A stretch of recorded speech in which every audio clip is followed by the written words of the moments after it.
지난주에 크리스찬들에게 아주 떠들썩한 뉴스 두 가지가 들렸습니다. 첫 번째는 미국의 아주 유명한 기독교 작가로 알려진 필립 얀시라는 사람이 자신의 불륜 사실을 고백했다는 것입니다.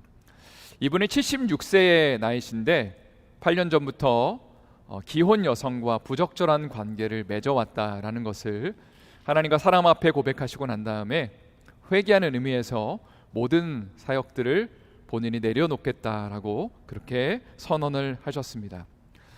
두 번째는 한국에서 한 유명한 대형교회의 원로 목사님이 계신데 아들과 교회를 개척하러 나가겠다고 말씀하시면서 교회에 40억을 좀 지원금으로 요청을 하셨다는 겁니다. 사실 이분은 은퇴 후에도 한 달에 2번씩 주일 예배 설교를 감당해 오셨습니다. 또 자신이 개척한 교회였기 때문에 어느 정도 내가 여기에 지분이 있는 거 아니냐라고 이야기를 하시면서 처음에는 아들과 함께 교회를 개척할 테니까 400억을 요구했다고 합니다. 별로 놀라지 않으시네요, 여러분. 400억 요구하니까 놀랐겠죠, 성도들이. 그래서 그건 안 됩니다 하니까 그럼 100억이라도, 그러다가 그럼 40억이라도 하면서 이런 거액의 돈을 요구한 사실이 이제 세간에 알려지면서 뉴스에서 또 많은 사람들이 이것을 좀 충격적으로 받아들이게 되었습니다. 사실 너무나 많은 분들이 이분의 설교와 책을 통해서 감동을 받고 은혜를 받아온 것이 사실이거든요. 또 다른 분들은 모르겠지만 이 목사님은 그래도 좀 다른 목회자들과는 좀 다른 것 같다, 정말 바른 분 같다라는 어떤 나름대로의 감동과 은혜를 받아왔는데 이분께서 이러한 요구를 했다는 이야기를 들었을 때에 많은 분들이 이걸 어떻게 반응해야 될지 좀 많이 놀라신 것 같습니다. 저도 기도하는 가운데 하나님께 이런 마음을 받았습니다. 우리는 물론 한 목회자의 사역을 쉽게 함부로 평가할 수는 없을 겁니다. 또 누군가가 강단에서 말을 잘해서 사람들에게 감동 주는 것, 또 글을 잘 써서 책을 통해서 많은 사람들에게 은혜를 끼치고 감화를 주는 것은 너무나 귀한 일이죠. 그러나 말보다 혹은 글보다 중요한 것은 그 사람의 삶이고 그 사람의 인격이라는 생각을 하게 됩니다. 그래서 저에게는 두 가지 고민이 있습니다. 먼저는 제 자신을 향해서 하나님 앞에 또 사람들 앞에 좀 진실한 목회자로, 하나님 기뻐하시는 목회자로 사는 것이 무엇인가에 대한 질문이고요. 또 성도님들을 향해서는 예수님 잘 믿는 것이 무엇인가, 또 이것을 어떻게 알려드려야 될까에 대한 질문을 하는 것입니다. 사실 지난주에 나눈 것처럼 우리는 신앙생활 잘하는 것을 좀 외형적인 부분에 많이 치우치는 경향이 있습니다. 가령 공예배에 빠지지 않고 술 담배 하지 않고 또 11조하고 그리고 교회 봉사를 열심히 하면 이분 신앙 좋은 분이다 라고 그렇게 외형적인 기준을 보고 우리가 판단을 하는 것입니다. 그러나 정작 교회에 와서는 경건한 모습을 하고 있지만 삶의 자리로 돌아가서는 세상 사람과 별로 다르지 않는 그런 모습을 보이는 경우가 많이 있죠. 또 심지어는 믿는 사람이 더하는구나 하면서 사람들의 손가락질을 받는 경우도 많이 보게 됩니다.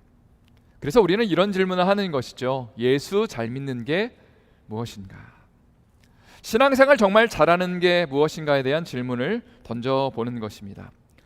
그래서 오늘은 주여 주여로는 천국에 못 갑니다 라는 제목 가지고 하나님의 말씀을 나누기를 원합니다. 첫 번째로 나눌 것은 행위보다 마음의 동기가 중요하다는 것입니다. 마태복음 5장 21절과 22절의 말씀 한번 다 같이 힘차게 우리 한 목소리로 읽도록 하겠습니다. 시작.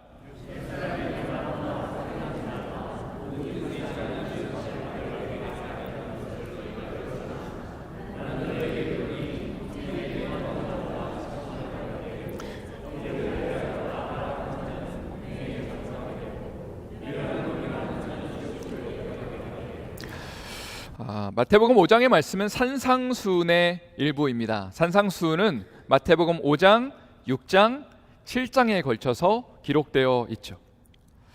먼저 21절에서 예수님은 살인하지 말라는 10계명의 제6계명을 언급하고 계십니다. 그리고 이렇게 이야기를 하시는 거예요. 너희가 살인을 하면 심판을 받게 된다라는 이야기를 들었지만 나는 너희에게 말한다.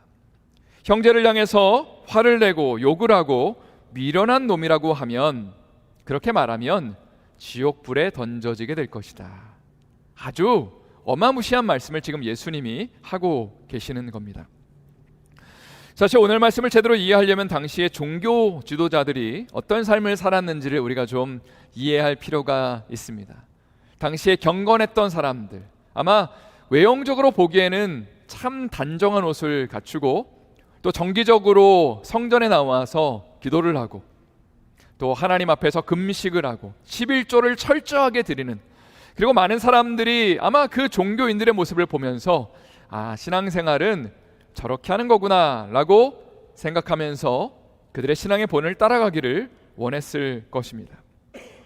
자, 그런데 한 가지 문제가 있습니다. 외적인 행위를 기준으로 신앙생활을 하다 보면 신앙생활의 초점이 하나님께 맞춰지는 것이 아니라 나에게 맞춰지는 경향이 생기는 것이죠. 좀 쉽게 이야기를 한다면 분명히 열심히 하나님을 믿는 것처럼 보입니다. 자, 그런데 율법이 우리에게 이야기하는 아주 중요한 사실 두 가지가 있죠. 하나님 사랑과 그리고 누구 사랑해야 돼요? 이웃 사랑하는 그 계명. 하나님은 분명히 사랑하는 것처럼 보이는데 과연 이웃 사랑의 계명을 잘 실천하고 있는지를 질문을 하게 되는 부분이 많이 발생한다는 겁니다. 쉽게 말해 누군가를 정죄하고 판단하고 거룩의 칼날을 들이댈 때가 이런 하나님을 향해 어떤 열심을 내는 사람들에게 많이 등장한다는 것입니다. 왜냐하면 신앙생활의 초점을 나에게 맞추다 보니까 어떠한 결론에 이르게 되냐면, 내가 이만큼 주님을 위해서 이렇게 헌신하고 있는데, 내가 이렇게 거룩하고 경건하게 살고 있는데, 거기까진 좋은데 이걸 기준으로 다른 사람들을 보는 거죠. 저 사람은 왜 저래? 왜 저거밖에 못하지? 하면서 누군가를 정죄하고 판단하게 되더라는 것이죠. 그래서 조금 전에 읽었던 마태복음 5장 22절의 말씀처럼 형제에게 화를 내고 욕을 하고 미련한 놈이라고 그렇게 말하는 일들이 많이 발생했던 것 같습니다. 그리고 예수님은 이런 신앙생활의 결과는 천국이 아니라 지옥에 가게 될 것이라고 경고하고 있는 것입니다. 이전에도 제가 좀 나눴지만 저는 중고등학교 시절에 별명이 몇 가지가 있었습니다.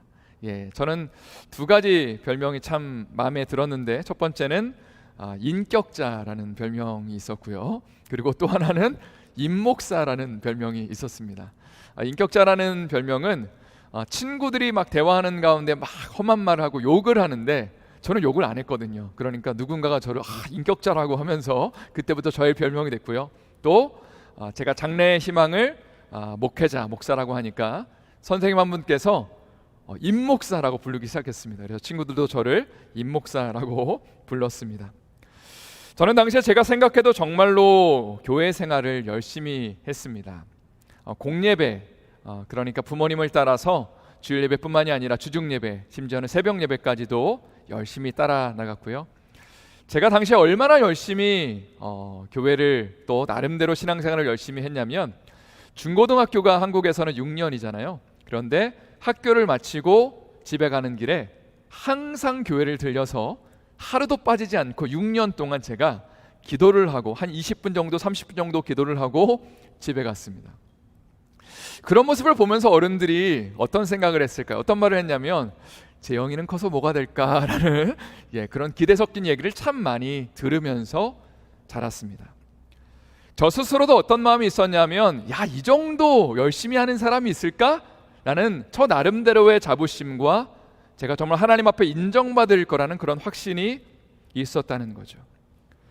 그런데 신앙생활의 초점을 외적인 행위에 맞추다 보니까 정말 스스로 잘하고 있다는 확신은 있었지만 문제가 있었습니다. 저의 내면의 문제들, 내가 혼자 고민하고 아파하는 영역들, 어떤 공허함과 애통하는 부분들, 우울한 영역들, 죄를 짓는 것들에 대해서는 제가 저 스스로도 용납을 할 수가 없었습니다. 이건 원래 내 모습이 아닌데 지금 내가 이걸로 조금 힘들어할 뿐이고 나는 원래 경건하고 참 의로운 사람이다라는 그런 착각을 하면서 중고등학교 시절을 보냈던 것 같습니다.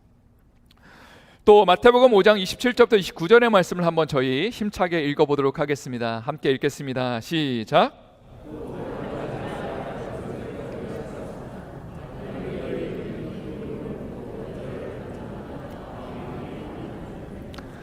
만일 내 오른 눈이 너로 실족하게 하거든 빼어 내버리라.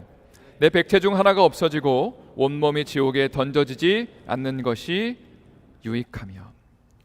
예수님은 간음하지 말라는 10계명의 제7계명을 언급하고 계십니다. 그런데 이런 말씀을 하시죠. 음욕을 품고 여인을 바라보는 것만으로도 이미 간음하였다. 그리고 이런 사람은 또 지옥에 던져지게 된다고. 그러니까 눈이 범죄하면 차라리 눈을 빼버리고 지옥 가지 않는 것이 훨씬 더 현명하다라는 말씀까지 하십니다. 사실 이 말씀은 너무나 큰 충격적으로 당시의 사람들에게 들려졌을 겁니다. 왜냐하면 이 말씀에 안 걸리는 사람이 하나도 없을 것이기 때문입니다. 사실 당시에는요, 진짜 간음을 하는 사람들, 배우자 외에 다른 여인과 부적절한 관계를 맺는 사람들은 사실은 사회적 분위기상으로, 정황상으로 극소수에 불과했을 겁니다. 왜냐하면 쉐임 컬처라는 게 있죠. 수치 문화라는 것이 당시에 깊숙하게 자리 잡았었기 때문에 만약에 간음을 행하면요, 정말 사회적인 왕따를 당하고 엄청난 비난을 받기 때문에 사람들이 이런 분위기 속에서 실제로 간음을 행하는 것은 거의 불가능했습니다. 그러나 여성들의 경우에는 좀 달랐습니다. 당시에는 남성 중심의 사회였기 때문에 남편들에게 이혼을 당하는 경우가 많이 있었고요, 버림을 당하는 경우가 있었습니다. 또 여성 혼자서는 스스로 경제활동을 할 수 없었기 때문에 먹고 살려면 어쩔 수 없이 부정적인 관계를 가져야 되는 경우가 생기는 거죠. 그리고 이런 여성들을 향해서 아마 보통의 남성들은, 보통의 사람들은 손가락질하면서 간음했다고 하면서 그녀가 지옥에 떨어지게 될 거라고 생각을 했을 겁니다. 그러나 오늘 본문에서 예수님은 이런 말씀을 하시는 거죠. 너희가 지금 간음죄로부터 안전하다고 생각하고 있지만 마음속에 이미 음욕을 품은 것만으로도 간음한 것이고 지옥불에 떨어지게 될 것이다 라고 경고하고 계십니다. 이제 이 말씀을 한번 우리의 삶 가운데 적용해 보기를 원합니다. 사실 우리 모두는 교회에 와서 거룩한 모습을 하고 있죠. 마치 문제가 없는 것처럼, 죄와는 상관없는 삶을 산 것처럼, 한 주간 동안 내가 어떤 고민을 했고 어떤 마음의 갈등이 있었고 어떤 죄를 저질렀는지를 아무도 모르는 그런 모습처럼 우리는 아주 단정한 모습으로 이 자리에 앉아 있다는 것입니다. 그리고 우리는 사회에서 심각한 죄를 지은 사람들을 아마 정죄하고 손가락질 하고 있을 겁니다. 그러나 과연 내가 성적인 죄로부터 자유로운가? 라고 예수님은 한번 질문을 던지고 계시는 거죠. 과거에는 음란물에 접근하는 것이 조금 어려웠습니다. 예를 들어서 비디오 테이프를 막 돌려본다든가, 음란 서적을 직접 구입한다든지, 좀 여러 가지로 좀 번거로운 그런 손길을 많이 거쳐야만 했습니다. 그러나 오늘날에는 좀 상황이 달라졌죠. 핸드폰에서 혹은 컴퓨터 상에서 클릭을 몇 번 하는 것만으로도 부적절한 그런 사이트에 우리가 충분히 들어갈 수 있고요, 이것을 아무도 눈치채지 못합니다. 나만의 혼자의 은밀한 영역들 속에서 내가 죄를 즐기고 있는 것들, 혹은 내 마음속에 죄를 즐기고 있는 것들을 우리가 누군가에게 걸릴 일이 없다는 거죠. 그래서 우리는 이 간음이라는 죄와는 무관하다고 생각합니다. 그리고 나름대로 열심히 신앙생활을 하고 있으니까 하나님 나를 구원하시지 않을까라는 그런 기대감을 갖고 있는 것이죠. 그러나 예수님은 오늘 본문에서 우리의 마음의 동기, 모티베이션에 대해서 묻고 계시는 거죠. 겉으로 아무리 신앙생활을 잘하고 있다 하더라도 마음의 죄 문제를 해결하지 않으면 구원이 보장될 수 없다고 이야기하시는 겁니다. 자, 두 번째로 여러분과 나누고 싶은 것은 주여 주여로는 천국에 못 간다는 사실입니다. 마태복음 7장 21절 말씀 한번 힘차게 또 읽어보도록 하겠습니다. 시작.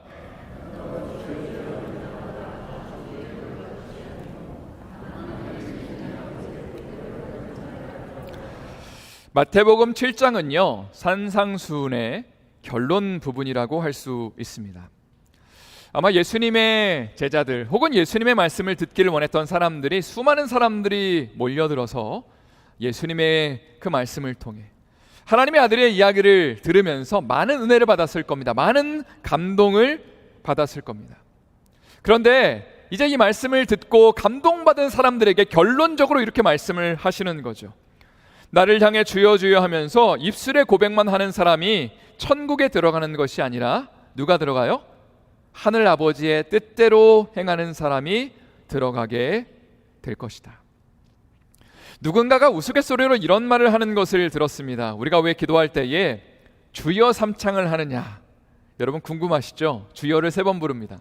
왜냐하면 방금 읽은 마태복음 7장에서 주여 주여 2번만 했잖아요. 이런 사람들은 천국에 못 들어간다고 했기 때문에 주여를 3번 하는 거다. 좀 그럴듯한 것 같아요, 그죠? 물론 농담으로 한 얘기지만, 근데 어쨌거나 예수님이 지금 하고 싶은 말씀은 신앙생활에서 은혜 받는 것, 또 은혜 받은 것을 입술로 고백하는 것 너무나 중요하고 귀한 일입니다. 사실 은혜가 없는 상태에서 우리가 무엇인가 신앙 행위를 하게 되면 그것은 우리의 삶의 구원으로 이르게 할 수 없죠. 은혜 없는 상태에서 열심히 봉사하고 하나님을 위해서 뭔가를 일한다 하더라도 그것은 율법주의, 바리새주의로 빠지기가 쉽다는 겁니다. 그런데 정반대, 은혜는 분명히 받았는데, 감동은 받았는데 그 이후에 행함이 없고 열매가 없다면 그것도 문제가 된다는 거죠. 그래서 마태복음 7장에서 예수님은 열매에 대한 말씀을 참 많이 하십니다. 그리고 이런 도전을 하세요. 어떤 사람이 하는 말이나 어떤 사람이 하는 어떤 그 현란한 사역들, 화려한 사역들을 주목하기보다 그 사람이 궁극적으로 맺는 열매를 봐야 그 사람이 정말 진짜인지를 알 수 있다라는 도전을 하시는 겁니다. 또 22절의 말씀을 한번 우리가 읽어보도록 하겠습니다. 22절 힘차게 읽겠습니다. 시작.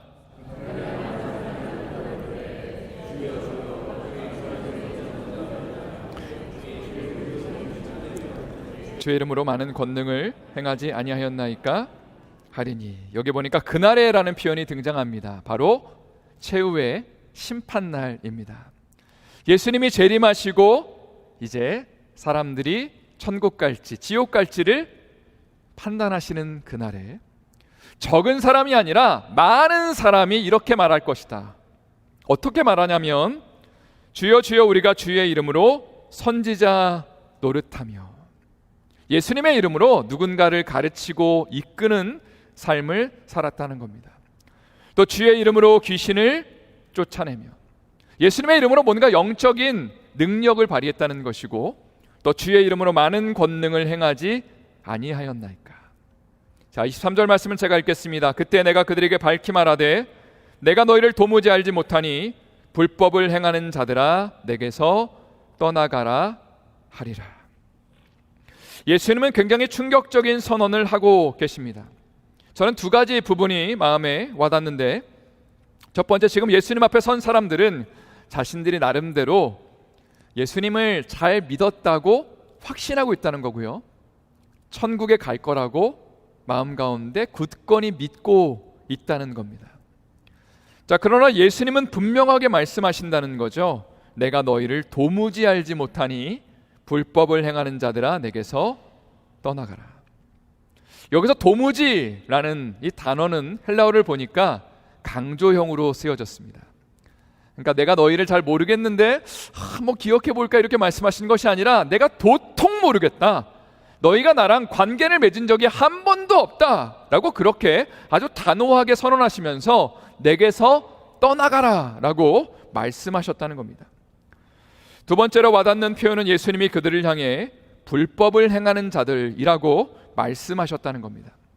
이 불법이라는 단어가 헬라어로는요 아노미아입니다. 아노미아. 아마 아노미라는 단어는 많이 들어보셨을 겁니다. 하나님의 뜻과 질서를 거부하는 상태를 가리킵니다.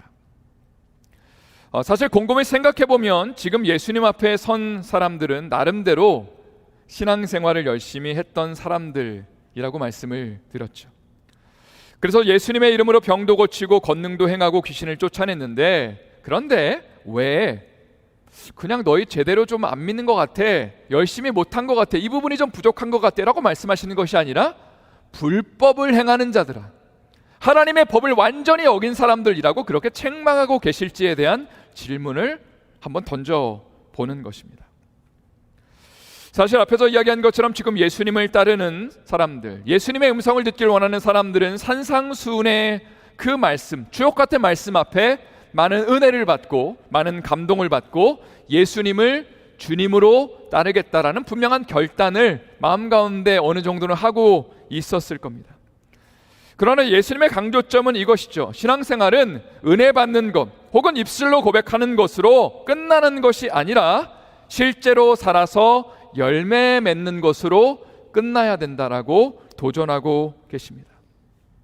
여기서 핵심은 우리에게 더 많은 종교 생활을 해라, 더 많은 신앙생활, 더 많은 헌신을 해라 라고 우리에게 말씀하시는 것이 아니라 하나님 나라의 그 복음의 핵심을 우리에게 강조하시는데요, 그 핵심은 우리의 주권을 내려놓고 우리의 왕되었던 것들을 내려놓고 예수님을 왕으로 고백하고 우리의 삶을 주님 앞에 굴복하는 것입니다.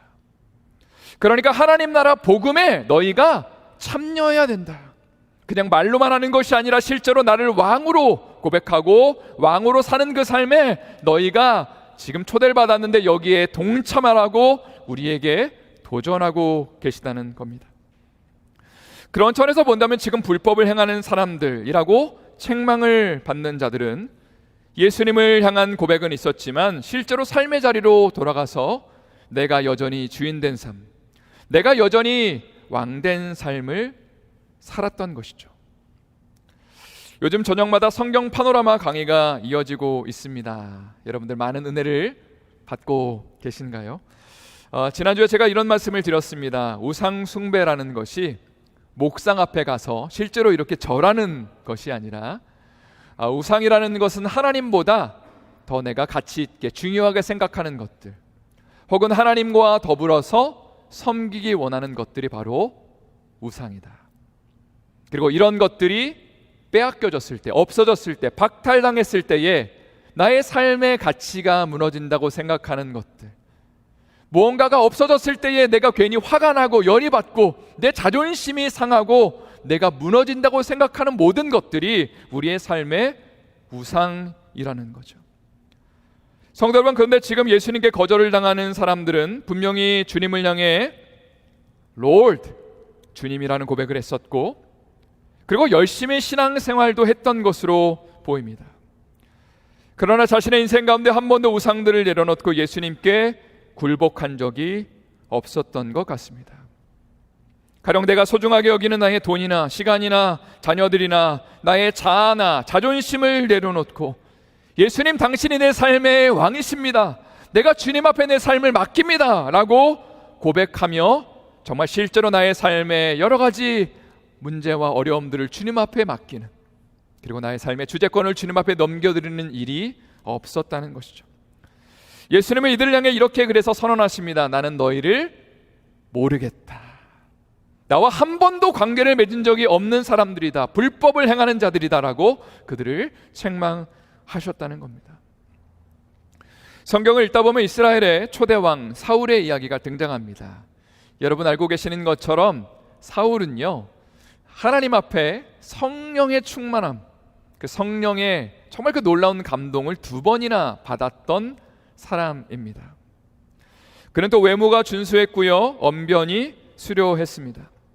아말렉과의 전투가 끝났을 때에 사무엘 선지자가 그를 좀 책망하려고 했을 때 사울 왕이 참 그럴듯하게 얘기를 하죠. 선지자님, 저는 하나님의 말씀을 어긴 적이 없습니다. 제가 주님께 더 열심히 제사를 드리려고, 예배 드리려고 그래서 정말 좋은 양들, 소들 조금 남겨놓았을 뿐입니다. 사실 그가 하는 이야기만 들어보면 사울 왕이 참 신앙심이 좋구나 라고 우리는 생각할 것입니다. 그러나 하나님은 사람의 외모나 말을 보시는 분이 아니라 사람의 마음의 중심을 보시는 분이죠. 사실 사울 왕이 어렵고 힘들었을 때, 절박했을 때, 도움이 필요할 때는 하나님을 잘 믿는 것처럼 보였습니다. 하나님 말씀하시면 순종하는 것처럼 보였습니다. 그러나 왕이 되고 본격적으로 어떤 권력을 누리는 자리, 내가 또 힘과 능력이 어느 정도 굳건하게 서 있었을 때는 자신이 섬기고 있었던 우상들, 뭐가 있었을까요? 명예나 자기의 권력이나 사람들의 인정이나 인기나 나의 자존심을 한 번도 하나님 앞에 온전하게 그 우상들을 깨트린 적이 없었다는 거죠. 그러니까 분명히 하나님을 섬긴다고 말하고 하나님을 사랑한다고 말하고 하나님의 원하심을 기뻐하시는 것들을 행한다고 말을 하지만 정작 그의 인생 가운데 있는 우상들을 깨트리며 하나님이 이 나라가 내 것이 아니라 주님의 것입니다, 주님이 왕이십니다라고 제대로 고백한 적이 한 번도 없었다는 것이고, 그 결과 하나님이 몇 번의 기회를 주셨지만 그런 것을 거절하고 하나님 앞에 버림을 받게 되는 것입니다. 이제 한번 이 말씀을 우리의 삶 가운데 적용해 보기를 원합니다. 성도 여러분, 구원은 분명히 믿음으로 받는 것이 맞습니다. 그런데 믿음의 핵심은 이것이죠. 예수님을 우리의 삶의 왕으로, 주인으로 영접하는 것입니다. 그것이 믿음의 핵심입니다. 그런데 믿음의 결과로 만약에 열매가 나타나지 않는다면, 고백만 있고 실제로 삶의 모습이 없다면 성경은 우리에게 또 도전하죠. 그 믿음이 정말로 너를 구원할 수 있을지를 돌아봐라. 물론 우리의 삶에 행위가 있기 때문에, 열매가 있기 때문에 그것에 대한 대가로 하나님이 우리를 구원하시는 것은 아닙니다. 전적인 은혜로, 믿음으로 구원하시는 겁니다. 예수님을 그냥 믿는 그 믿음 하나로 구원하시는 거지만 예수님을 제대로 믿고 나면 열매가 반드시 나타나게 된다는 것이 성경의 메시지입니다. 오늘 본문에서도 예수님은 주여 주여 하는 고백을 단순히 입술의 고백으로 끝내지 말라고 도전하고 계시는 거죠. 예수님을 정말 왕으로 고백하고 있다면 지금 내가 가장 고민하며 어려워하는 그 삶의 영역들 가운데 혹시 그게 없어지는 것 같아서 내 마음이 너무 힘들고 내 마음이 너무 절망스럽고 좌절되고 어찌할 바 알지 못하는 그 영역을 향해서 예수님 말씀하시는 거죠. 내려놓지 않겠니? 내가 그 영역의 주인 되기를 원한다. 내가 그 영역을 다스리기를 원한다. 그리고 너의 삶 가운데 더 귀한 아름다운 열매를 너의 삶에 주기를 원한다라고 말씀하시면서 우리의 삶의 우상들을 깨트리라고 말씀하실 때에 주님 앞에 그것을 내어놓는 것이 우리 크리스찬의 삶이고 주님이 기뻐하시는 열매 맺는 삶의 비결이라는 거죠. 이런 은혜와 축복으로 삶이 넘쳐날 수 있기를 예수님의 이름으로 축원드립니다. 세 번째로 나누고 싶은 것은 예수님을 왕으로 모시고 살라는 것입니다. 요한복음 10장 3절부터 5절의 말씀 더 우리 힘차게 한번 읽어보도록 하겠습니다. 시작.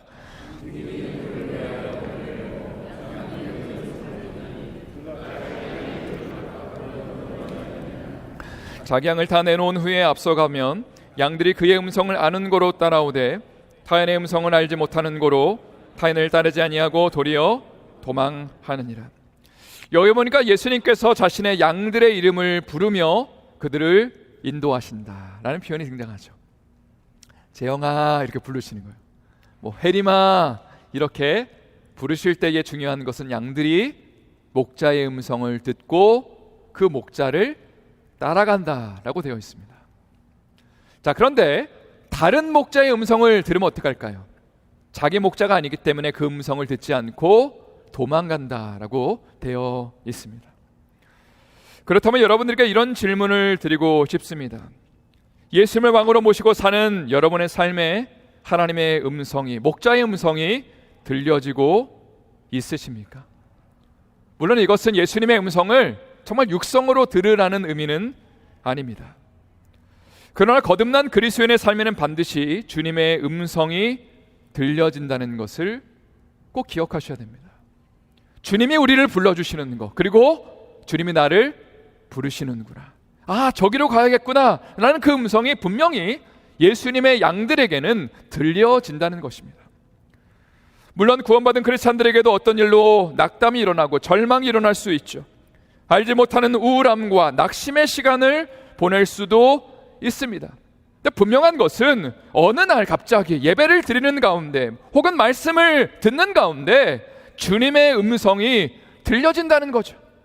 주님이 나를 깨우시는구나, 나의 목자 되신 그분이 나를 인도하시는구나 라는 그 소리가 들려진다는 겁니다. 누군가는 이것을 스위치가 켜지는 거다라고 표현을 하였습니다. 쉽게 말해 잠자고 있고 낙담해 있는 어두운 우리의 심령 가운데 갑자기 어두운 터널 속에 갑자기 스위치가 켜지면 모든 것들이 밝아지는 거죠. 정신이 차려지면서 내가 잠자고 있었구나, 이러고 있을 때가 아니다 라는 마음이 들면서 주님을 따라가야겠다라는 마음이 드는 것이 거듭난 크리스찬들, 목자의 음성을 듣고 따라가는 크리스찬들의 모습이라는 겁니다. 그런 차원에서 요즘 매일 아침마다 성경을 읽었다는 그 도장 소리가 아침마다 쾅쾅 소리가 들리는 것 같아서 너무 감사합니다. 중요한 게 뭐냐면 우리가 성경을 읽으면서 정말 실제로 예수님의 음성을 들어야 되는 거죠. 그리고 예수님의 음성을 들으려면요, 성경 읽기 전에 정말 잠깐이라도 짧게라도 이런 좀 고백을 하고 성경을 읽으시면 좋을 것 같습니다. 저를 한번 따라해 볼게요. 예수님, 오늘도 말씀해 주세요. 제가 듣겠습니다. 제가 순종하겠습니다. 이런 고백 가운데 주님의 음성이 실제로 들려지길 예수님의 이름으로 축원드립니다. 오늘 마지막 본문 고린도후서 5장 14절과 15절의 말씀을 한번 힘차게 또 읽어보도록 하겠습니다. 14절 15절 읽겠습니다. 시작.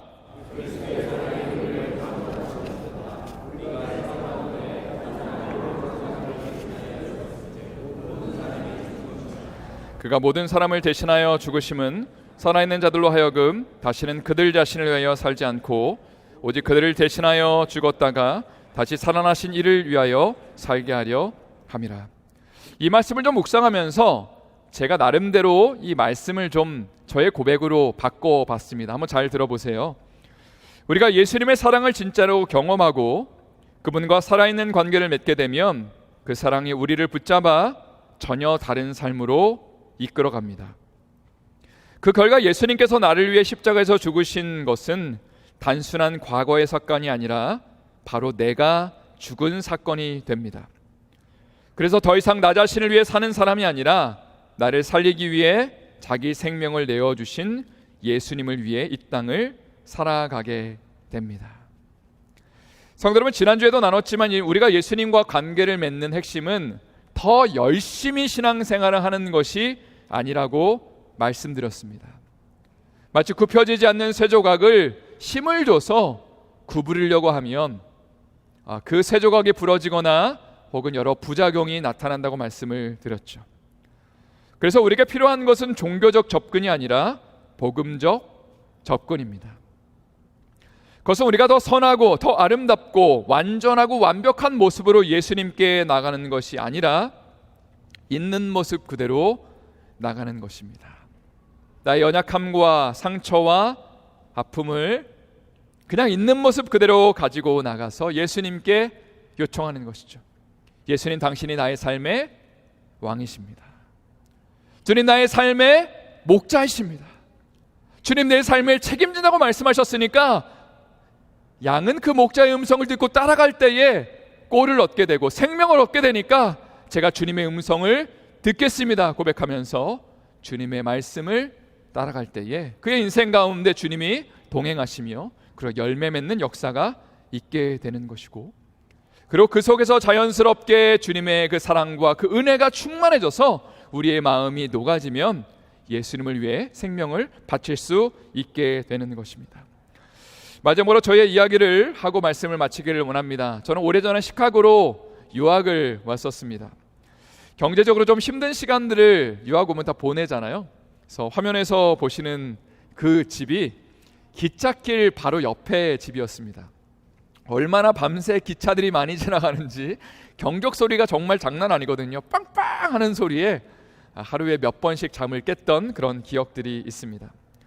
당시 저희 집이 스튜디오였어요. 아내랑 저랑 살았는데 스튜디오에 300스퀘어핏이었습니다. 정말 작은 공간에 부엌도 있고 그리고 또 화장실도 바로 옆에 딸려져 있는 아주 작은 공간이었는데 뭐 다른 것들은 괜찮았는데 가장 힘들었던 것 중 하나가 뭐냐면 아내랑 싸우면 갈 곳이 없었다는 것입니다. 무조건 거기 같이 있어야 되는 거죠.